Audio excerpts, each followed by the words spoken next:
What's up, everyone? Welcome to the Big Ten Football Talk Podcast. I'm your host, Zach Guggenheim, and I've got a special guest here today. JR is here from the Big Ten Huddle. We are so excited to talk about Rivalry Week, and we got a great show for you here. Um, Again, if you are looking for this podcast, you can find us on Apple, Google, Spotify, wherever you get your podcast. This one is on YouTube, so make sure you like and you smash that subscribe button, leave a comment, leave reviews. And you can always find us on Instagram, on Twitter, email us at big10footballtalk@gmail.com. JR, welcome to the show. Tell us a little about yourself. Yeah, so I'm JR. I run a podcast called The Big Ten Huddle. You can find us on YouTube, Twitter, all those different places. I'm with a company called Big Banter Sports, and we talk Big Ten all the time. So we have like a podcast for every Big Ten team, and then we have my podcast where I invite on people from Big Banter, and I've also had Zach on a time, and I bring other people on different times. And right now it's a lot of recaps and previews and stuff like that. But we also just talk about the news of the Big Ten. We've talked about Jim Harbaugh a lot, probably more than I've ever wanted to, but it's just kind of the way things are. We've been talking about Coach of the Year, and I know we'll get into that a little bit later. Just anything Big Ten we can pretty much talk about, we try to talk about and hit on. Awesome. Well, thanks again. And if we want to find your podcast and we want to find where can we follow you and where can we get the podcast? Yeah, so best place to follow me, place I'm most active is on Twitter, the Big Ten Huddle, all together. And then you can search the Big Ten Huddle on any podcasting platform, Apple, Spotify, Podbean, all of those things. You'll find us there. Just type in the Big Ten Huddle. And you also have a personal page to JR's Yeah, rankings as well. JR_rankings. That's like all Ohio State and really Homer stuff. So you probably are not going to like it unless you're an Ohio State fan.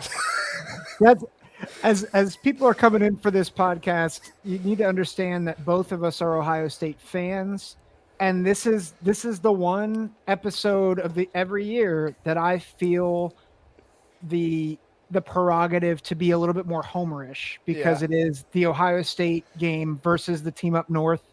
And so to my friend Yankee Wolverine, who follows us and is an ardent listener and supporter of the show, appreciate you. But today I'm going to be much more homerific.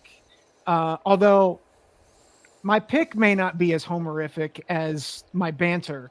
But we'll get there. We'll get there. Yeah. Before we get to picks and we get to, we will actually talk a little bit about Harbaugh and Signgate and the impact of that on the game, because I think it does have an impact on the game.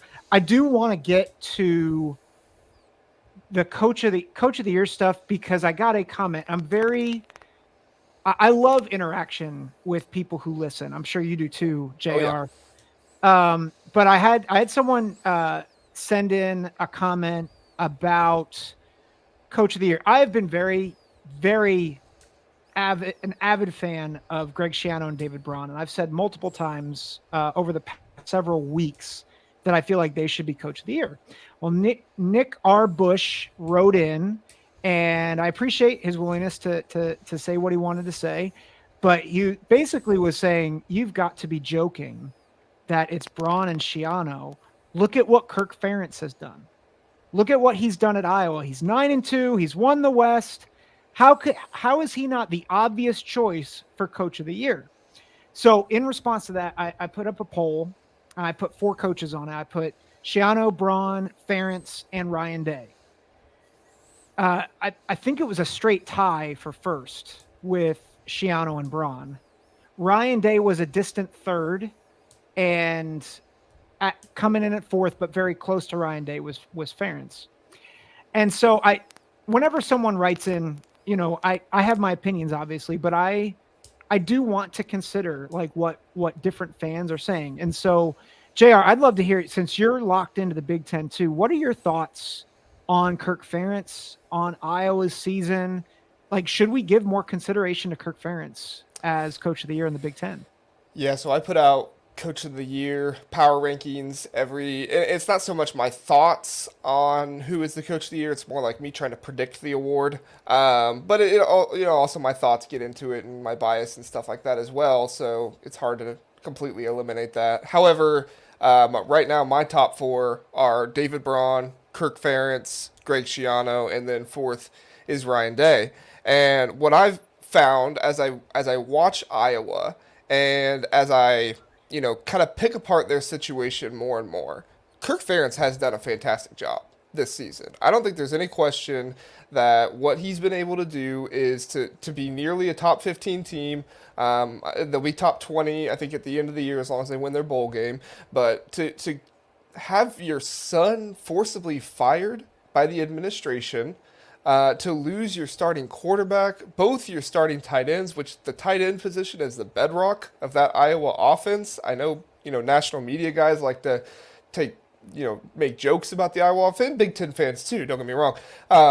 But when you look at it schematically, there's a reason why that offense plays the way they do. If you just look at the numbers, it's like, oh, ha, ha, they're number 130.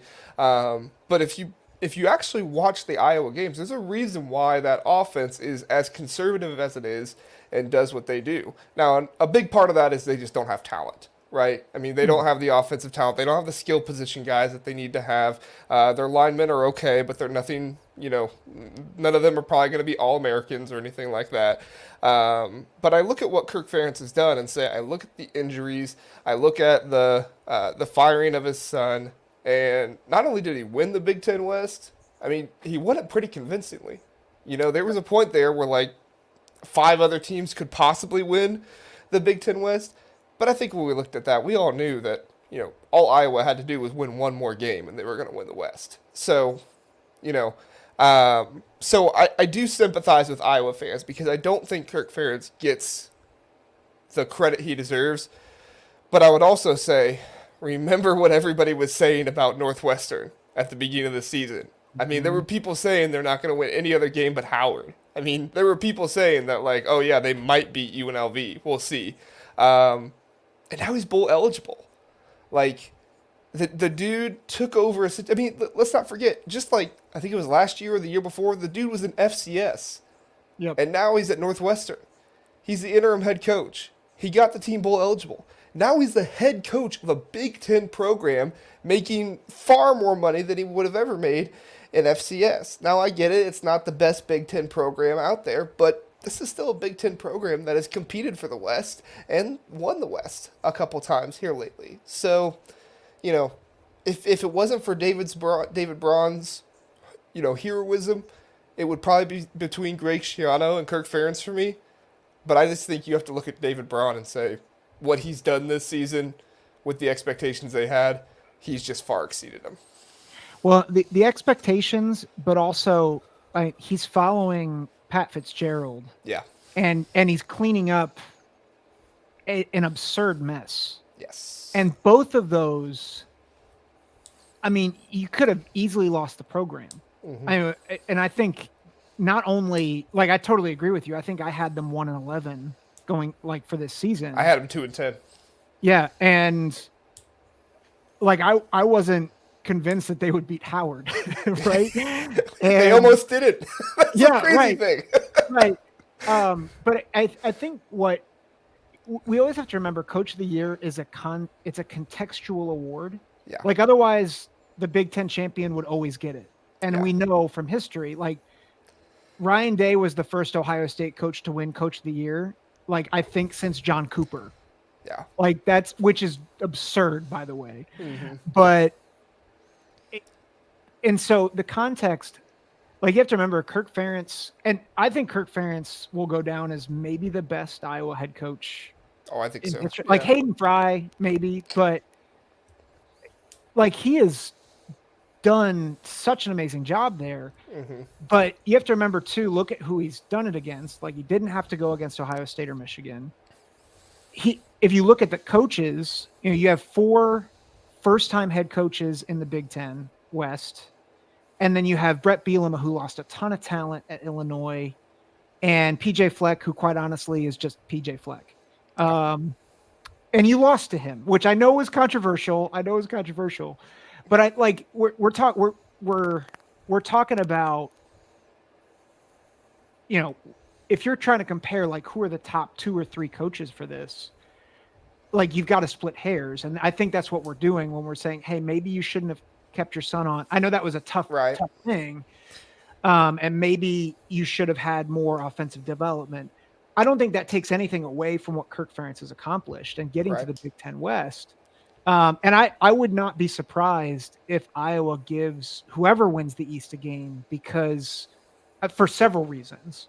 One being that defense. Um, but I just think you got to look at David Braun's situation and be like, oh my gosh, like what he went through. Like he thought he was going to be offensive coordinator in July, Right. and now he's the head coach of a team that went 1-11 last year. So yeah, but I appreciate your take because I think you're helping me, and I think helping the listeners understand. Like Kirk has probably been slandered, probably by me as well, more than he should be, and he has certainly been one of the top coaches in the league this year. But I think you've got to give David Braun and I think Shiano real props for what they have done as well, and they have exceeded expectations as much, if not more so, than Kirk has at Iowa. So Yeah, a couple weeks ago, I put out a question on Twitter, and it wasn't a poll. It was just kind of like an open-ended question, and I said, say David Braun gets bowl eligible, Kirk Ferentz wins out, finishes with 2 losses, and Greg Schiano beats either Penn State or Ohio State, to end the year. Which one of those is your Big Ten Coach of the Year?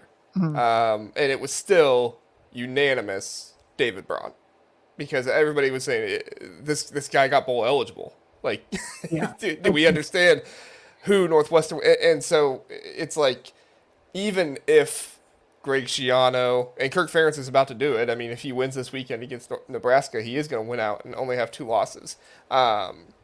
Even in that scenario, what David Braun has done, just it deserves the recognition for him to be able to have done what he's done.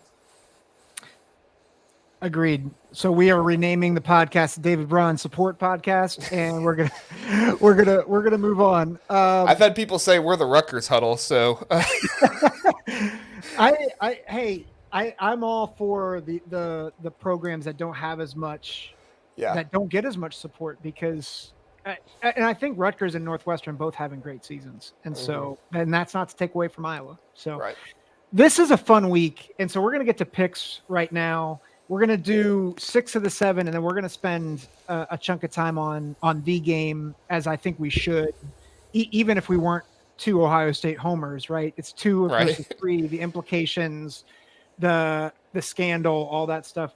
But I think something that's interesting. I'll just note this, and then we'll kind of get right into it. Only one game this weekend has a spread bigger than I think 6 points, yeah, you're right. and that's Penn State, Michigan State. Yep.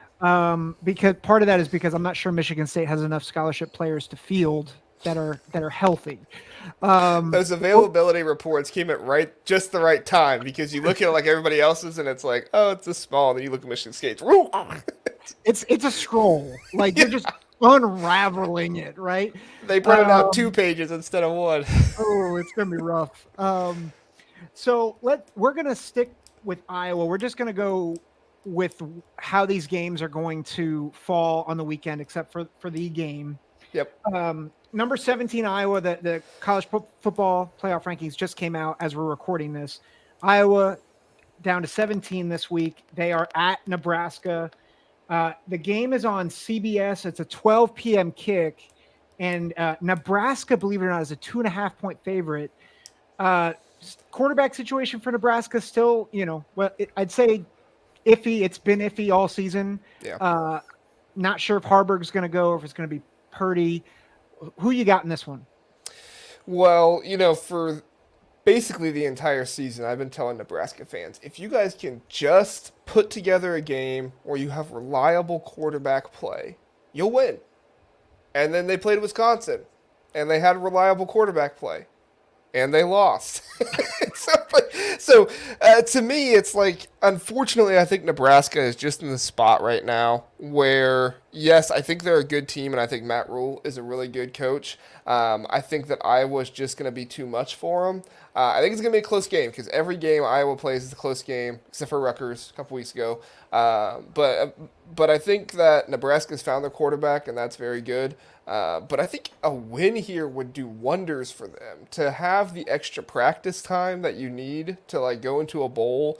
That would help a lot. I think that Matt Rule just like doing everything he can with his culture would help a lot. But it just seems like Nebraska is one of those teams that something will go wrong for them.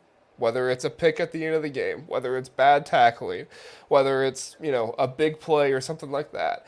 I feel like after last year when Nebraska kind of they beat Iowa at the end of the year and made that hard on them. I feel like Iowa's going to come in and they're going to play inspired. They're going to play wanting to win and show people that they are a good football team. Believe it or not, I think Iowa's offense is playing its best football it's played all season long right now. 2 weeks ago they had over 400 yards.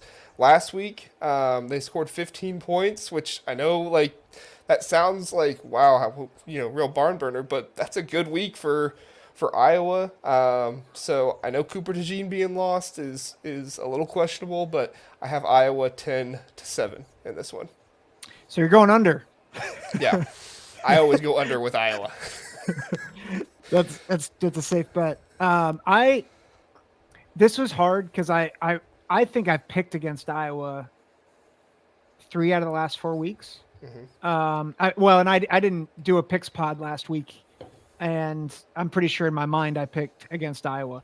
So I have not been on the Iowa train, and part of the reason why is because when you don't have an offense, you lose your margin for error. Mm-hmm. I think the problem is like Nebraska doesn't like I think they are getting a little bit more sound, but they just don't have a lot of weapons to really. Well, they have a lot of injuries too. Yeah, they're very injured. Yeah.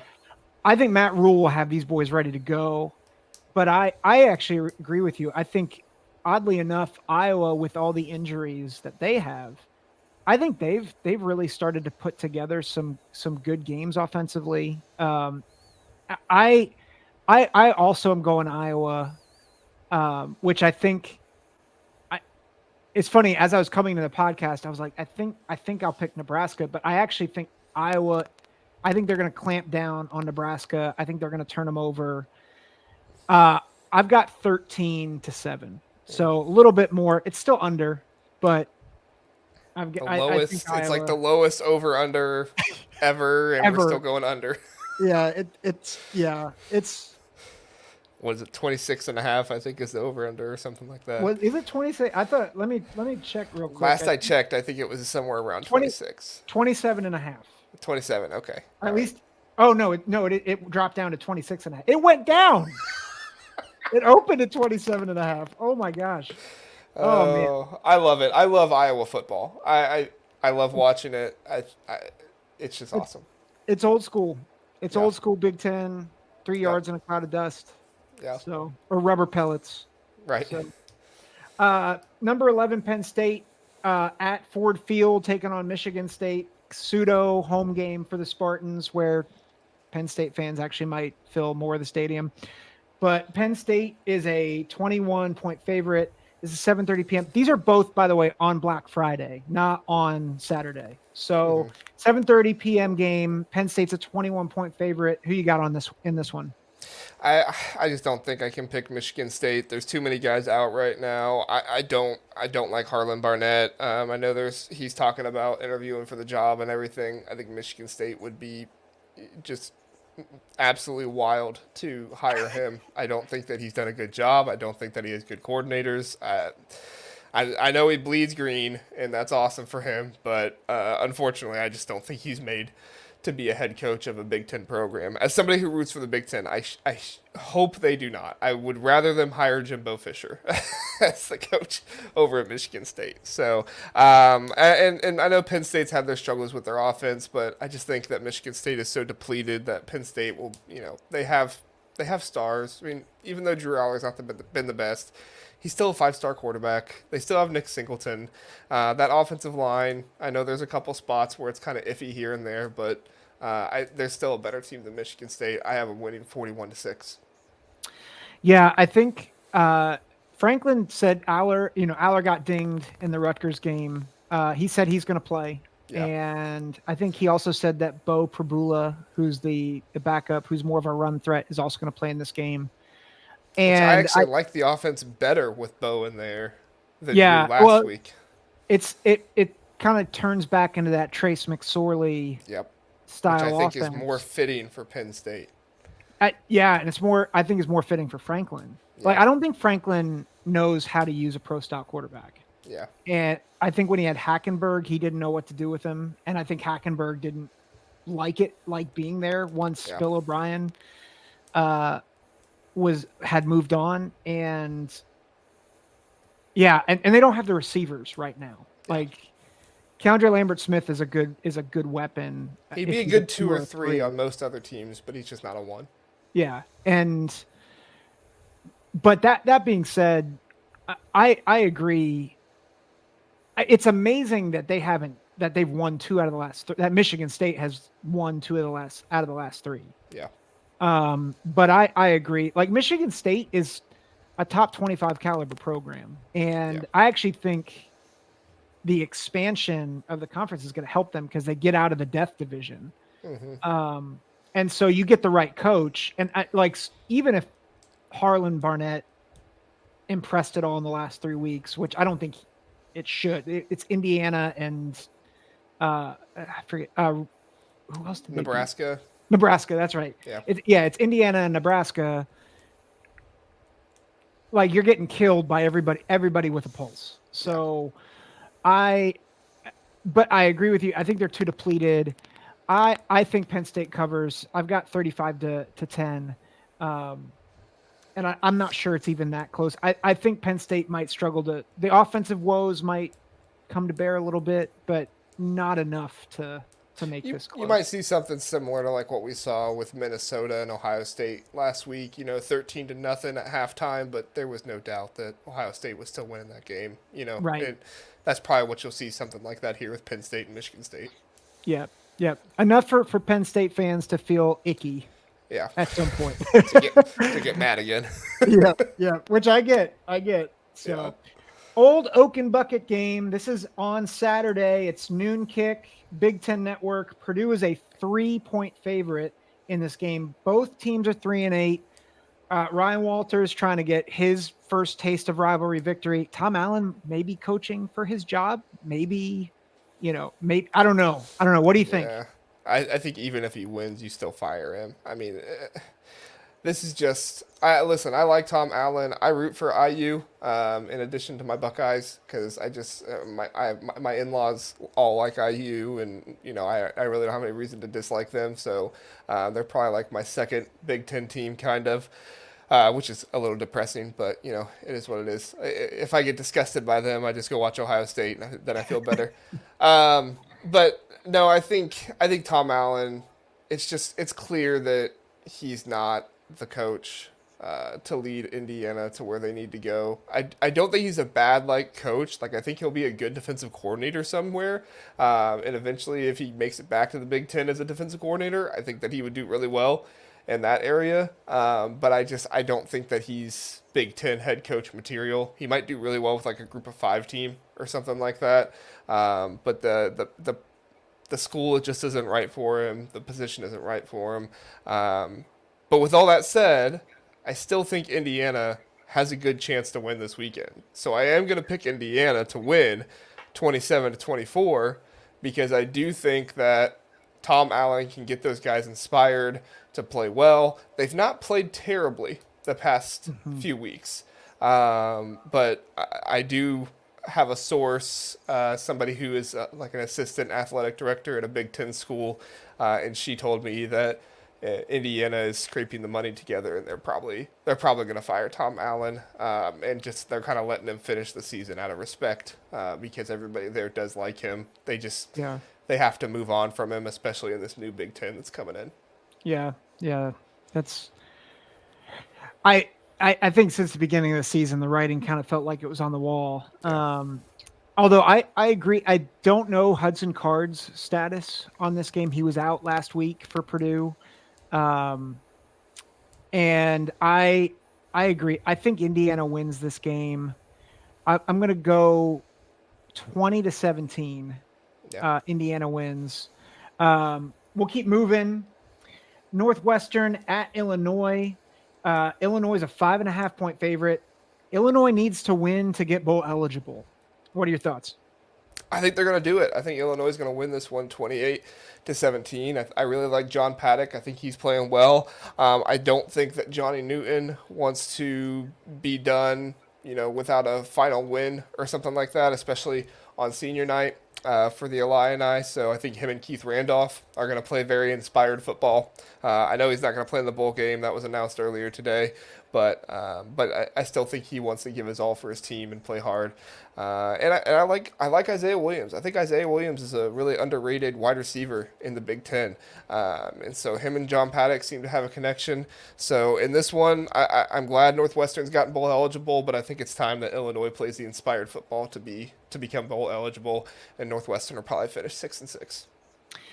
Yeah, it's interesting because I think as Ben Bryant came back for Northwestern and he has played really well, and Cam Porter's starting to run really well. I've Northwestern's playing so much better than they should, which gives me pause in this game because I'm like, at least for the probably the last 5-6 weeks, I'm like, they I felt like the score against Maryland was a bit shocking. It didn't tell the whole story. Like I Yeah, thought they dominated Maryland. yeah, And it's just I'm like, how much of that is real? right. Because I know from a recruiting standpoint and the overall roster, I'm like, Northwestern is not, they're not good. But the way they're playing right now, I'm like, man, I agree with everything that you just said. And yet there's a part of me that's like, but I kind of think Northwestern's playing better right now. It's all about who's going to be more inspired. Yeah. You know. I If they were playing against Minnesota and PJ Fleck, I'd pick Northwestern. Hmm. They're playing Brett Bielema, who I have a lot of respect for, and I think he's going to get it done. And Paddock has been very good in relief of Yeah, Altmaier. He's been like, he's been better than Altmaier. yeah, like he's been great. Isaiah Williams, I think, is an underrated weapon in the Big Ten, and I think those defensive tackles are maybe the best outside of Michigan and Ohio State. So I agree. I think Newton and I was gonna Keith say Randolph. I keep wanting to say Keith Richards. That's definitely not it. Randall, yeah. I think they wrecked the game. I've got 24-17 Illinois over Northwestern. About the same. Yeah. Um, the Axe, Wisconsin at 6-5 against Minnesota. This is on FS1, 3:30 kick. Wisconsin's a 2.5 point favorite. Who you got? Um, yeah, I think that Wisconsin in this one is. I think it's very helpful that they're starting to get their players back. They are gonna probably be. Well, I don't know. I can't remember. I was looking it up earlier, but Hunter Wohler, he was hurt in the game, so I don't remember if he's coming back for this one or not. But Tanner Mordecai did start playing. Braylon Allen went to that game, even though Luke Fickell said he wouldn't. He still was playing in that game. I think that Wisconsin is playing for a lot of pride right now, and I think they really want to put it all together. And I know people are down on Luke Fickell for what he's done to start the season, but you can tell the Wisconsin's still playing inspired football, and they're still playing hard. And every time those guys talk about their coach, they're talking very highly of him. I think Minnesota has the injury bug here to end the season, so unfortunately, I don't think the Gophers are going to go bowling. I think Wisconsin's going to win this one, 21-17. Yeah, I think Luke. It's Luke Fickell. I thought he would do better this year, but I I did think too. I had him win in the West. yeah, me I did as well, and I think it just goes to show it takes time, at least a year most of the time, to really reset a culture. And you forget, like, they're trying to do an air raid mixed with power run, but their receiving core is nowhere near where it needs to be. Yeah. And the offensive line still has to get better. And the And blocking on the outside for that receiving core isn't great yeah, either. yeah, that's a really good point. And Yeah. so I, having said all that, Minnesota is depleted in the one spot you don't want them to be depleted against Wisconsin, and that is the linebacking core. Hmm. And Braylon Allen, he was not healthy last week, but he played. I think he'll probably be a little healthier this week. I think Braylon Allen runs at least for 100. I've got it, not a close game. I've got 27-10, Mm. Wisconsin over Minnesota. Um, I just think Minnesota's too beat up, and I think you're right that they're playing inspired football for Fick right now. So Yep. I think also the overtime win really galvanizes them. Yeah. This game is probably the one I'm most looking forward to outside of the one in Ann Arbor. Maryland at Rutgers, Hmm. 3:30, Big Ten Network. Maryland a 1-point favorite. Both teams 6-5. Who you got? This is a really tough one to pick. I picked my score to be 24-20, and honestly, I could see it being either team. I feel like Maryland and Rutgers are both teams that Maryland can kind of show up whenever and play a good game, like they did against Michigan last week. I knew they were kind of like a sleeper team that could give Michigan a battle. They gave them a better battle than I thought they would. I thought it would kind of be like Ohio State last year, maybe, where it's like close game going into the fourth, and then Ohio State pulled ahead, and I thought Michigan might do the same thing, but Michigan never did. They got that safety to kind of ice the game, and that helped them. And Rutgers, they're kind of going through a rough stretch right now, but I think they had a game last week that was, I wouldn't say easy, but it was a little bit less than the Iowa and the Ohio State stuff like that that they have been having. So I think they're going to be a little bit more rested going into this one. I think Greg Schiano feels that this is a really good season. I think he's going to get this running game going. I think he's going to continue to work with Gavin Wimsatt, make him a better passer, and I think he's going to let Gavin Wimsatt use his legs more in this one, because I don't know if the Maryland defense has the athleticism to run him down and take care of him. So yeah, I like I said, 24-20 is my score pick. I can see it going either way, but I'm going to go with Rutgers. I think we might be aligned in every single pick.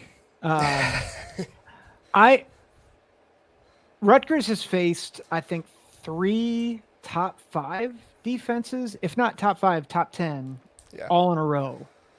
And I think the Iowa game was indicative of the fact that they had just played Ohio State and given Ohio State, a really tough game for Yeah. 3 quarters. And they gave Penn State a tough game the week after. And I'm torn because Rutgers doesn't necessarily have the depth to kind of recover from a 3-game stretch. That's a brutal stretch. Yeah. Like, and it was Ohio State at home and then Iowa and Penn State on the road. Right. But I also think they get up more for Greg Schiano in kind of the down games than Maryland. Like, I think Maryland, when they feel deflated, you feel it. Hmm. And that, like, every year when they lose their first game, it beats them another 2 times. Yeah. And this to me feels like a coaching game where it's like, I wouldn't say they're necessarily fully evenly matched talent wise, but I do not trust Mike Locksley in a game like this. Yeah. And I think I think Maryland's defense is not at all the caliber of what Rutgers has faced. I think they'll be able to run the ball. I think Kyle Monangai, he'll get over 1,000 yards. I think that's the first time they'll have 1,000-yard back, I think, in 11 years. He's been phenomenal for them. I agree. I think getting Gavin Wimsatt to use his athleticism. I like Rutgers in a low scoring game. I've got 20-13. I think Tunga Bailoa throws a couple picks, and I just don't think they're gonna show up well in this game, which I know Maryland fans will not like, but I just think I trust Schiano more than Locksley, in this type of a game. I agree. I think that Shiano's the better coach. He's more inspiring to his team, and I think he's going to get it done. But I do want to give credit to Talia Tagovailoa because in these last two games, if he throws for over 515 yards, he will be the new career passing yards leader in the Big Ten. He'll get ahead of Curtis Painter. How about that? Yeah. So Good for Talia. I feel like we give Talia a lot. When he plays his game, he is very good. yeah. So as long as he gets over 250 yards in both games, he should get it. Yeah. So Yeah, well, and he'll have to throw in this game. I don't yeah, think they're going to be able to run well against I don't think this so either. Rutgers defense. Yeah.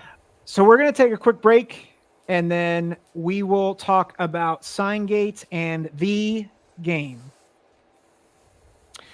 Welcome back to the Big Ten Football Talk podcast. We are talking the game, and from thenceforth, we will talk about that team up north as the team up north, because this is my podcast, and we're two Ohio State homers. So Well, we're just I gonna call wore them the the wrong team up north. apparel today. I have my Kent State hoodie on, and it kind of in the screen looks like a Michigan hoodie. So I'm in disguise, we're I both guess, for wearing this blue. one. This is Yeah. not.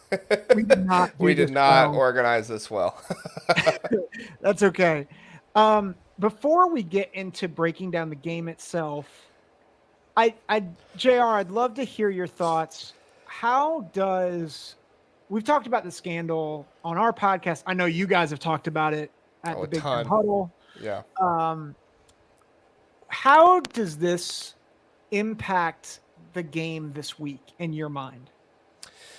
So I was kind of these past four games kind of studying Michigan a little bit more to kind of see like what different tendencies they have these 4 weeks than they did before them. Not necessarily to like catch something and say like they're cheating, won them all these games. Not necessarily to do that, but because I am interested in what does this team look like if they're possibly less confident, if they don't know the exact signs of what's going on, because that's a big thing too. If you know the other team's play, that can just give you confidence to do things. So it's possibly less about the cheating and more about just like the confidence in doing those things. But then also these past 2 weeks, I've been watching to see how are they different without Jim Harbaugh. It's amazing what Sharon Moore has on his plate. Right? He's the offensive line coach, he's the offensive coordinator, and he's the head coach. I mean, those are all three pretty big jobs. And if you know anything about how college like coaches work in practice time, the offensive line coach is not normally with the quarterbacks and stuff like that very often. I've said on the podcast before and in other places that I'm not a fan of like offensive line coaches being the offensive coordinator. I've seen it at Ohio State. Brian Ferentz I think he was the offensive line coach, or he was a former offensive line coach as the offensive coordinator. I just typically when you look at offensive coordinators who aren't doing a great job, they're not normally the offensive line coach. Now, I'm not saying that to say that Sharon Moore is doing a bad job, but I am saying that like when you're the offensive line coach, there is an aspect of the passing game that you miss. And the passing game is far more complicated than the running game. That doesn't mean it's more important. That doesn't mean it's better or anything like that. It's just, more complicated and harder to grasp. And so I do think that this is a detriment on Sharon Moore, and I don't think people are really taking into account how much of an impact this is that Jim Harbaugh's not there. I mean, Jim Harbaugh to me is the most important head coach on game day outside of some kind of play calling head coach in all of college football. Because of his staff, how young they are, how inexperienced they are as coordinators. Jesse Minter is the only coordinator on that staff who has been a coordinator somewhere else and was at Vanderbilt for 1 year. Sharon Moore has never been a coordinator anywhere but Michigan. Steve Clinkscale has never been a coordinator anywhere but Michigan. Jay Harbaugh has never been a coordinator anywhere but Michigan. Jesse Minter's in his third year as a coordinator, his second one at Michigan. And so I look at it and I just think this is a tough situation for them. Now, Michigan can play very inspired football and they could get over it and still win. I'm not saying over or anything like that. But I do think there's more there to it than what I've heard people talking about. Yeah, it's helpful because I think there's you forget that Harbaugh not being there on game day. Like, granted, he's involved with all the game prep Yeah, and he's all the still there game during the week planning and at practice. Yeah, during the week. Um, but it's a good reminder, like on game day, like where are people being focused and who is that steadying voice? And the reality is, when you take Harbaugh off the sideline, Sharon Moore is no longer just focusing on like the offensive line, and he's got to manage everything. right, And so everybody's got to now be delegated different jobs on top of what they already had responsibility wise. right. And I think that's just a helpful reminder. Like this, I think it's easy. And I've even said this, like in some ways, I wish Harbaugh were on the sideline because Oh, definitely. I like, for one, if Ohio State wins this game, I want them to win with them being at full strength, no excuses. Right. But there's also there in my mind, I'm like, I don't want them to have any extra motivation. Yeah. Like, and I think in some ways we've seen at least the shirts like free Harbaugh and free, like they feel that. Yeah. But there is the reality that all these different jobs are now being thrust, like there's a ripple effect job Right. wise. And I think the other thing is, regardless of what the athletes say, like, oh, it's 100% Ohio State this week, it's 100% that, that can't be true. Yeah. Like, there is in the back of your mind all this stuff swirling, and as much as the Michigan beat writers and athletic director and all those people keep saying everything is fine, it's Ryan Day's fault, it's this, it's that, that there's still outside voices that are saying facts that, even if the best players, like, how do you tune that out? Yeah. I mean, I think that people don't realize how much the players do pay attention to the outside noise. One thing that happened to me today is I posted about a few different players. I posted about Travion Henderson on my personal Ohio State account. Posted about Travion Henderson, Tommy Eichenberg, and Taven St. Clair. He's the Ohio State commit. That's class of 2025, and all three of those. I guess two of those three, like within the first 5 minutes of me posting them, either a family member or the person that it was about themselves liked that tweet. Wow. And so, it's one of those things where, these people are on social media. Yeah. And even if we realize it or not, they're paying attention to what's being said, what's out there.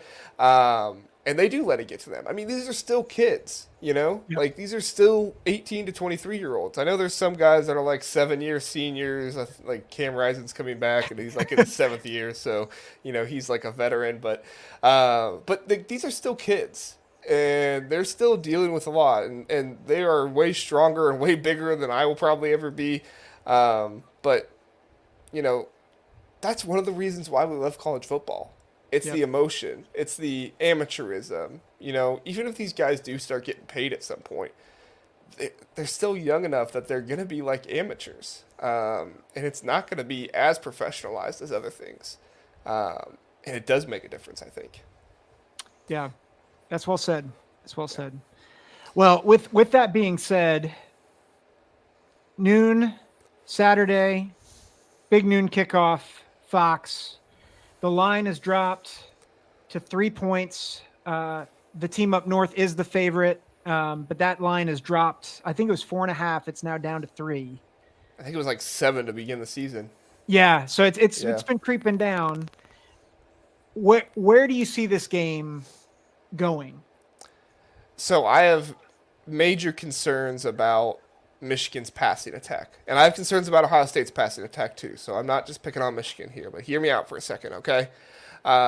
As I've been watching Michigan these past couple of weeks, I've noticed more of their issues with the tackles like many other people have. Primarily, what is it, the right tackle, um, or whichever tackle got hurt and had to move over his replacement. But still, even before that injury happened, I was not impressed with the tackles in pass protection. Still very good running, run blocking offensive line. But another thing I noticed, and I've been kind of tracking this a bit on my personal Twitter account.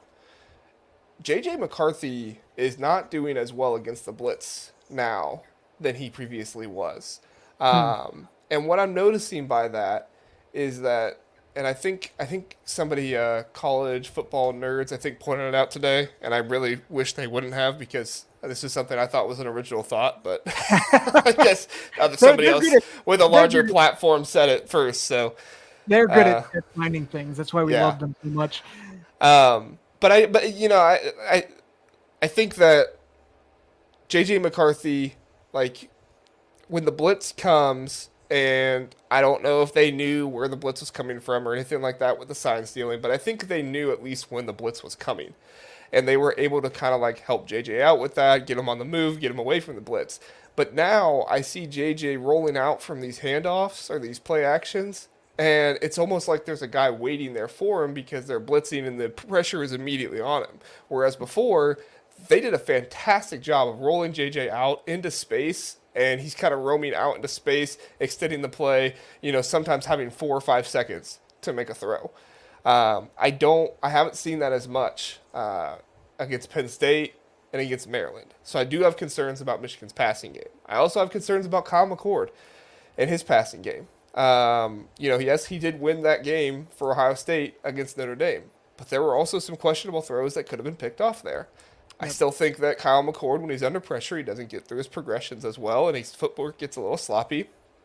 And that's when you see some of the inaccurate throws. I mean, he's still a young quarterback. If you ask me who the better quarterback is, I have no idea. I think they both fit their teams rather well, but I think that both of them have their struggles, at least right now. The thing that I think will be the difference, and it's why I'm picking Ohio State to win, is Travion Henderson. I think that Travion Henderson, not just with his speed to be able to get by the defensive line, but I think that from what I've watched with Ohio State this season, they're going to run a lot of outside stretch runs, kind of sweeps and stuff like that to try to counter this big defensive interior of the defensive line that Michigan has. I think they're going to try and tire them out. I think they're going to try and get them a little bit more winded, and then I think they're going to try to hit it up the gut after that. And if things go well, Travion might have a breakaway run or two in this game. But if not, if they contain Travion Henderson, Michigan will win this game. But I think Ryan Day is a good enough play caller.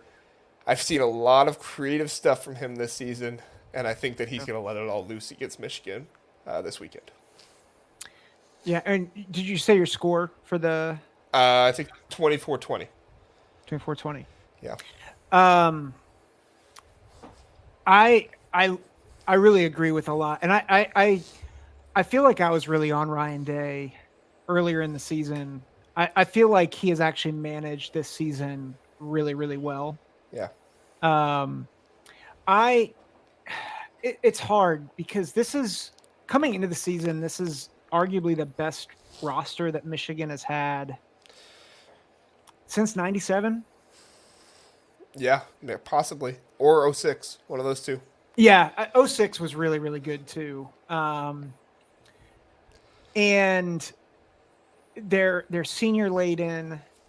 Like I think JJ is probably the best quarterback, and I know has not been great the past couple weeks, but he Right. has been. He's been the best Big Ten quarterback this season. Yeah, and he's the best that Michigan has had. Sorry, the team up north. Gotta keep consistent with the branding here. Um, he's been their best quarterback. Man, maybe since Chad Henne, which isn't saying much, by the way. Yeah. But you know, NFL quarterback, had a long career, so. yeah. Henne has had a good long career. Yeah. Pivotal moment in NFL playoff game a couple years ago too. Yeah. But I think the thing about the team up north, I've said all season with them, is that they are the team that I felt like had the least holes out of anybody in the country, including Georgia, including Alabama, and that I felt like Ohio State was the team that has the higher ceiling, Yeah. but had more questions. Right. And I feel like Ohio State's done a good job to address a lot of those questions. I think Josh Simmons in particular has really improved as a tackle. I think they've really figured out some run stuff. I think Henderson is a big part of that. He has reached another gear since he Yeah. got back from injury. Like he has been phenomenal. Um, you know, Marv's Marv. Emeka, when healthy, is Emeka. You know, so like I think I saw on a message board that there was a connection to a Minnesota coach, and he said that the playmakers for Ohio State coaching against them worlds different than anybody else they played, including the team up north. Yeah. So like the playmakers, we know that they're better. Like no offense to Roman Wilson and Cornelius Johnson and Right. Those are Colston still Loveland. good skill players. Yeah, good players. Yeah. They're not Marv and Emeka and Trey and I think Travion at his peak is better than Blake Corum and Donovan Edwards, as good as they are. He has a higher ceiling. It's kind of like Yeah. with the team, you know. Yeah, but here's where I really struggle is at times I think Ohio State's linebackers, not Tommy as much, but Steele and Cody can sometimes get lost in the wash in the run game. And so you look Mm-hmm. at early in games, you know, you saw it against Michigan State, you saw it against Rutgers, you saw it a lot in the second half against Notre Dame. Like they were able to establish a run. And while I don't think Michigan has been as dominant in the run game this year, I am really concerned about them really filling those gaps well consistently. And at the same time, I really struggle with thinking that the interior of Ohio State's offensive line, Carson Hinsman, I think Donovan Jackson has played better as of late, but I don't think he's played up to the 5-star potential that we all pegged Mm-hmm. him to have. He's definitely not Paris Johnson. No, no. And I am really concerned about the matchup inside Mm-hmm. with the interior of Ohio State's offensive line versus those D tackles, who I think are the best in the country. Mm-hmm. Chris Jenkins, Mason Graham. There's another one that I'm forgetting, but Kenneth Grant. yeah, Kenneth Grant. Like those boys are, I mean, they're eaters of worlds Mm-hmm. in there. And like, I think that you're right. They have to get wide on them to do any damage, but I'm concerned that the pressure up the middle is going to really, it's going to keep Kyle from being able to be accurate. So I think that's one of my big concerns with this game. My other one, Ohio State has a special teams coordinator, and their special teams are awful. And Michigan blocked a punt last week. I really think this game turns on some sort of special teams miscue. Yeah. And maybe this is my superstitiousness as a fan coming out, because I think if I analyze this game straight, I'm like, I think Ohio State can win, like, is the better team. I'm picking the team up north, and I've got a similar score, 27-20. The team up north, and I think the game turns on some sort of either special teams play or a pressure where Kyle McCord fumbles because Chris Jenkins or Kenneth Grant, someone gets through, gets home, or someone beats Josh Fryer on the outside. Mm-hmm. Like that to me, I think those splash plays could turn into like a 14-point swing really quickly. Right. That closes the door. Now, having said that, so the team up north is my pick.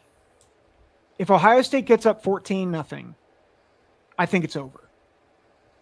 Because I think you're right. I don't think the team up north has the ability to go blow for blow. And I think Ohio State's defensive backfield, I think if they force the team up north into obvious passing situations for the rest of the game, like this could go from 14 nothing to 35 nothing quick.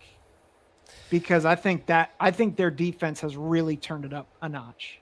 Yeah, and I think if you put those pass rushers on those tackles and just let them get after